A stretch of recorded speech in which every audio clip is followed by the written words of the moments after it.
एक लकड़हारा प्रतिदिन एक जंगल से लकड़ी काटता, बाजार में ले जाकर बेचता और उससे अपनी आजीविका चलाता। उसी जंगल में एक फकीर का झोपड़ी था। जब वह जाता तो देखता फकीर एक पेड़ के नीचे ध्यानस्थ बैठा है। गहन शांति थी रहती थी उसके चेहरे पर कांति रहती थी। कभी उस फकीर ने इस लकड़हारे को भी कुछ नहीं कहा और यह लकड़हारा कभी भी उस फकीर से मिलने और बात करने की कोशिश न की। वह जंगल में जाता, लकड़ियां काट लाता और बाजार में बेचता, जिससे उसकी आजीविका चलती थी। एक दिन जब लकड़हारा लकड़ी काटने जा रहा था, तब उस फकीर ने उस लकड़हारे को रोका।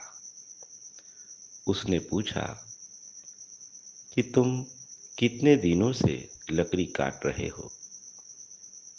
उस लकड़हारे ने कहा कि मैं तो वर्षों से लकड़ियां जंगल से काटता हूँ और बेचता हूँ। मेरे बाप दादा भी इसी जंगल से लकड़ियां काटते थे और बेचते थे और हमारा आजीविका चलता रहा। मैं भी वही करता हूँ। प्रतिदिन लकड़ी काटने आता हूँ और दूसरे दिन फिर खर्च पैसे समाप्त हो जाते हैं तो फिर दूसरी दिन लकड़ियां काटता हूँ। तब फकीर ने कहा, तुम्हें पता नहीं इस जंगल के बारे में। यहाँ से कुछ और दूर आगे बढ़ो। आगे चंदन की लकड़ियां है। एक दिन काट कर बाजार में बेच दोगे तो कई दिन तक तुम्हें यहाँ आने की जरूरत नहीं पड़ेगी। वह लकड़हारा उस फकीर की बात को सुनकर आगे बढ़ गया। वह मन में सोचने लगा कि मैं तो वर्षों से इस जंगल में आता हूँ। आज तक कभी हमने देखा नहीं, कभी हमने सुना नहीं कि आगे चंदन की लकड़ी है। मेरे बाप दादा को भी कुछ पता न था और ये फकीर तो यहाँ बैठा रहता है। इसे क्या पता कि आगे चंदन की लकड़ी है। इसको तो हमने कभी भी जंगल में घूमते हुए देखा नहीं। अनेक विचार उसके मन में चल रहा था कि ये झूठ बोल रहा है, फरमा रहा है। लेकिन फिर उसके मन में आया कि आखिर चलकर देख लेना चाहिए, हो सकता है इसकी बात सत्य हो। वह लकड़हारा आगे बढ़ते गया। थोड़ा दूर बढ़ने पर वास्तव में उसे चंदन के जंगल मिले। उसे देखकर वह बेहद खुश हुआ। अब वह जो लकड़ी काटा बाजार में ले गया, उसके मूल्य बहुत ज्यादा मिले। अब वह एक दिन जाता, लकड़ियां काट कर लाता और 4-5 दिन तक निश्चिंत होकर उसका उपयोग करता। पैसे जब खत्म हो जाते तो फिर वह जंगल में जाता और लकड़ियां काट कर लाता और 5-6 दिन तक आराम करता। कुछ दिन बिता। एक दिन उस फकीर ने उस लकड़हारे को रोका और उससे पूछा कि अरे, तुम चंदन के जंगल तक ही अटके हो? उसने कहा कि हाँ, अब तो चंदन का जंगल मिल गया है, जीवन में बड़ा खुशी है, सुख आ गया है। अब तो एक दिन लकड़ी काटते हैं, 4-5 दिन हमें जंगल आने की जरूरत नहीं पड़ती है। उस फकीर ने कहा, उस चंदन के जंगल के आगे चांदी की खदानें हैं। अगर तुम वहां पहुंच जाओ तो तुम्हें धन की प्राप्ति होगी। यह सुनकर लकड़हारा बहुत खुश हुआ। अब उसे फकीर के बातों पर विश्वास हो गया था। अब वह चंदन के वन से आगे की ओर बढ़ा। आगे बढ़ने पर उसे वास्तव में चांदी की खदानें मिली। अब तो वहां से वो चांदी भरकर लेकर आता और महीनों दिन तक उसे जंगल में जाने की जरूरत नहीं पड़ती। जीवन में बड़ा ही खुशियाँ, बड़ा ही आनंद आने लगा। उसकी सुविधाएं बढ़ने लगी। बेहद खुश था। अब उसका यह रूटीन बन गया। एक बार खदान में से चांदी के सिक्के को भर लाता और महीना दिन तक उसे उधर जाने की जरूरत नहीं पड़ती। कुछ दिन और बिता। एक दिन उस फकीर ने उस लकड़हारे को पीछा पूछा कि अरे भाई, अब क्या कर रहे हो, क्या भर रहे हो? उस लकड़हारे ने कहा कि आपकी बड़ी कृपा है, आपने हमें चांदी की खदानें बताती हैं, वहां से हम चांदी भर के लाते हैं और अब तो महीनों दिन तक हम ऐश का जीवन जीते हैं, कुछ भी करने की जरूरत नहीं है, आपकी बड़ी कृपा है। उस फकीर ने कहा, तुम उससे आगे नहीं बढ़े, तुम वहीं पे अटक गए हो। अरे और आगे बढ़ो, आगे सोने की खदानें हैं। यह सुनकर तो उस लकड़हारे का खुशी का ठिकाना नहीं रहा कि अरे आगे सोने की खदानें हैं और मैं चांदी ही भरते रहा। लकड़हारा उस चांदी के खदान से और आगे बढ़ा। आगे उसे सोने की खदानें मिली। वह देखकर बेहद खुश हुआ और झोलियां भरकर सोना लाया। सोना ला करके वह बड़ा घर बनाया, सारी सुविधाएं भरा, बेहद खुश हुआ। अब तो एक बार वह भर कर लाता था और 6-6 महीना उसे जंगल जाने की जरूरत नहीं पड़ती थी। बेहद खुश था अपनी दुनिया में, अपना परिवार बड़ा कर लिया, सुविधाएं बढ़ा दी। बरसों बीता। एक दिन उस फकीर को वह लकड़हारा मिला। फकीर ने उस लकड़हारे से पूछा कि क्यों भाई, अब क्या चल रहा है? उस लकड़हारे ने कहा, बाबा, आपकी बड़ी कृपा है, आपने हमें सोने की खदानें बता दी। अब तो मैं एक बार भर के ले जाता हूँ और 6-6 महीना मुझे जंगल आने की जरूरत नहीं पड़ती है। अच्छा, हमने घर बनवा लिया है, बहुत सी सुविधाएं हमारे घर में हो चुकी है। फकीर हंसा और बोला, तुम वहीं अटक गए हो, उससे आगे बढ़ो, क्योंकि आगे हीरे की खदानें हैं। यह सुनकर तो उसका खुशी की ठिकाना न रहा। वह बहुत खुश होते हुए उस सोने के खदान से आगे बढ़ा। आगे उसे वास्तव में हीरे की खदानें मिली। अनगिनत जगमगाते हुए हीरे उसे दिखाई दिए। बेहद खुश हुआ। उसने अपनी झोलियों में हीरा भरा और अपने घर की ओर लौट गया। उन हीरो को बेचा, बहुत कीमत मिली। अब तो उसने एक महलनुमा घर खरीद लिया, सारी सुविधाएं पूरा कर ली, अनेक नौकर चाकर अपने घर में रख लिए।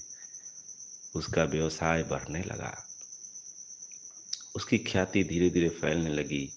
अब तो वह एक राजसी ठाट बाट के साथ जीवन जीने लगा। अब एक राजा की भांति हो गया।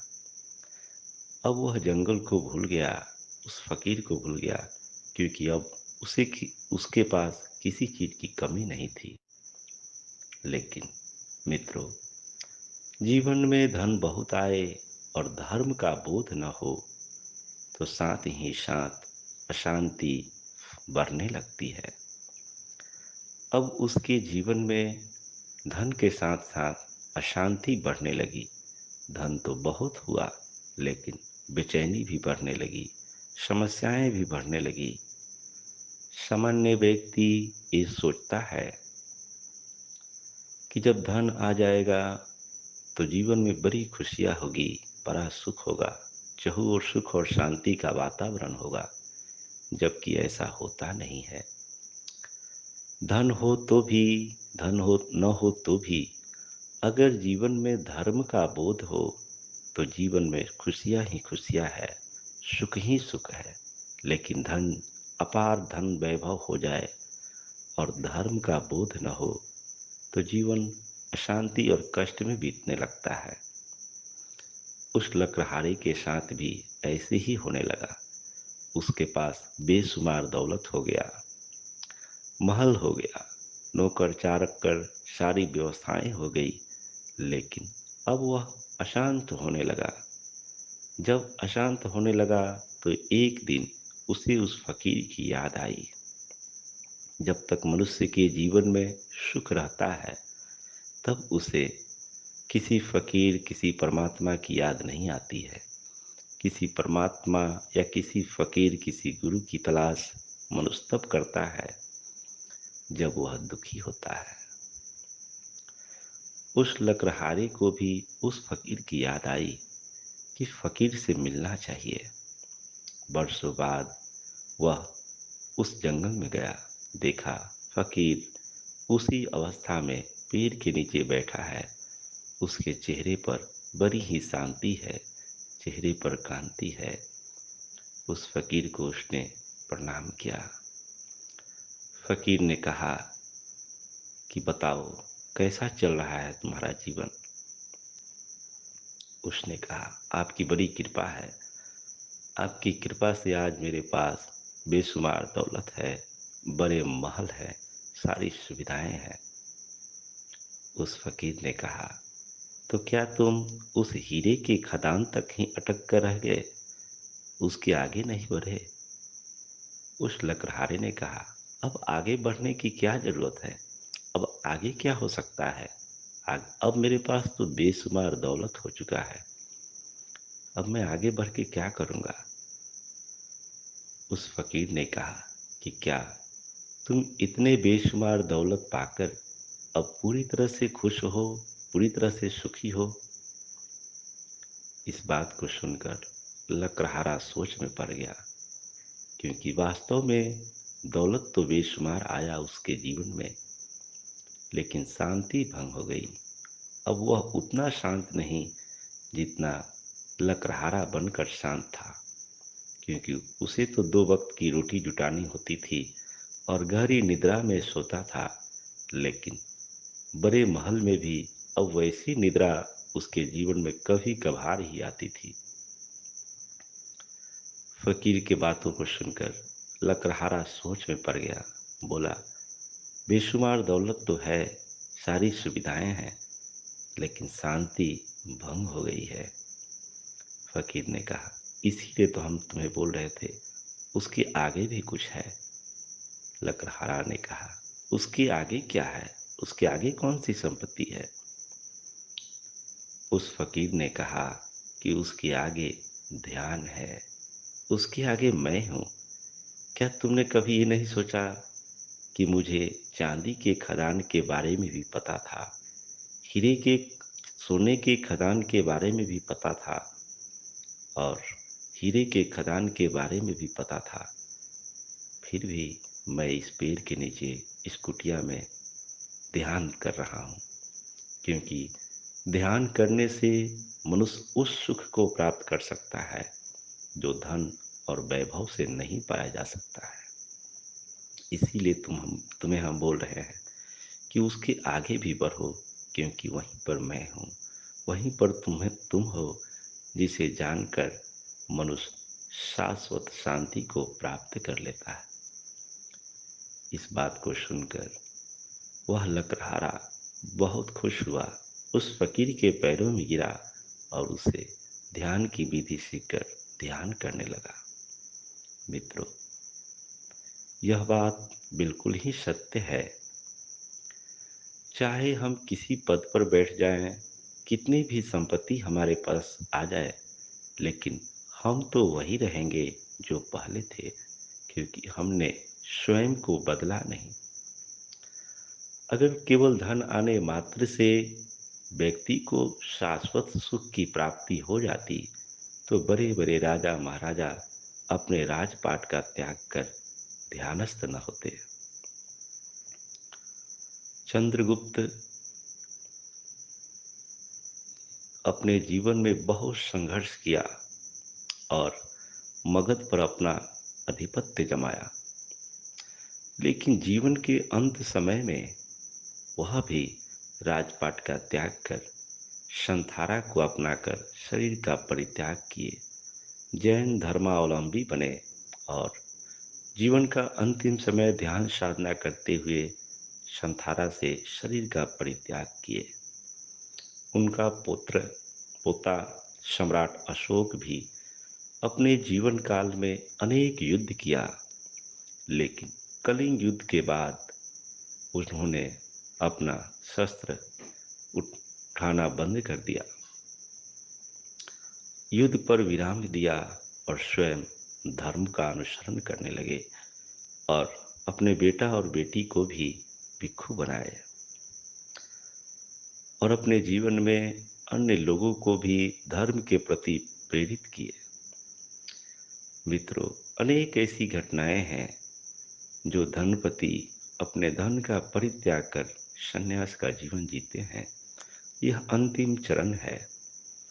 हमारे कहने का यह भी तात्पर्य नहीं है कि आप घर बार त्याग कर सन्यासी बन जाएं। ध्यान के द्वारा व्यक्ति अपने जीवन को संतुलित कर पाता है, क्योंकि मनुष्य के जीवन में उतार चढ़ाव आते ही रहते हैं। ध्यान के द्वारा मनुष्य परम सत्य को जानकर यह समझ लेता है कि यह संसार तो मात्र एक नाटक की भांति है, तो इसमें दुखी क्यों होना, इसमें अहंकारी क्यों होना।